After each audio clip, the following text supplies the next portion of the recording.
নমস্কাৰ প্ৰিয় দৰ্শকসকল, আহকচোন আজি হাঁহৰ মাংস বনাওঁ। এতিয়া কাতিমাহ হাঁহৰ মাংস খাবলৈ তেল হৈছে আৰু এয়া পিঁয়াজ, বিলাহী আৰু এয়া হাঁহৰ মাংসৰ লগতে কোমোৰা আৰু আলু সিজাই লৈছোঁ। হাঁহ বুলি ক'লেতো কোমোৰা লাগিবই।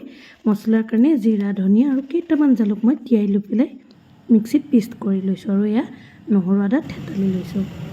কেৰাহী গৰম কৰি তেলখিনি ভালদৰে গৰম কৰি লৈছোঁ। তেল কমকৈ দিছোঁ যিহেতু এতিয়া হাঁহত তেল হৈছেই। তাতে মই পিঁয়াজ দি দিছোঁ।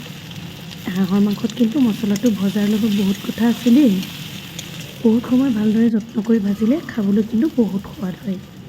পিঁয়াজখিনি ভাজি মই তাতে বিলাহী দি দিছোঁ আৰু জোখমতে নিমখ দিছোঁ একেবাৰে হৈ যোৱাকৈ, আৰু হালধি দিছোঁ। সেইখিনি গলি যোৱালৈকে ভাজি এই যে তিয়াই থোৱা মছলাখিনি পেষ্ট কৰিছিলোঁ সেইখিনি দি একেবাৰে মছলাই তেল এৰালৈকে ভাজিছোঁ। তাৰপিছত নহৰু দি অকণমান সময় ভাজি লৈ তেজপাতো দিলোঁ আৰু তাতে মই দি দিলোঁ মাংসখিনি ধুনীয়াকৈ বহুত সময় কম জুইত ঢাকোন দি ভাজিব লাগিব। মাংসৰ এই যে ধুনীয়া কালাৰ আহিছে দেখিছেনে, ক'লা হোৱাটো, এইটোৱে গম পাব আপোনাৰ মাংসখিনি কিমান টেষ্ট হ'ব।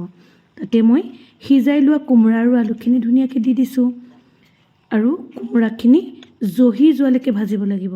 ঢাকোন দি কম জুইত ধুনীয়াকৈ কোমোৰাৰ পানীটো শুকাই যোৱালৈকে আৰু কোমোৰাখিনি এনেকৈ জহি যোৱালৈকে ভাজিলে তেতিয়া তাত হাঁহৰ তেলখিনি সোমাই যাব।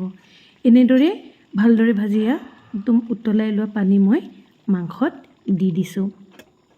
অলপ সময় মাংসখিনি ভালদৰে উতলাই তাৰপিছত এয়া মই ওপৰত আকৌ অকণমান নহৰু আদা দিছোঁ দেই, যিহেতু হাঁহৰ মাংস চেণ্টটো যাতে নাহে।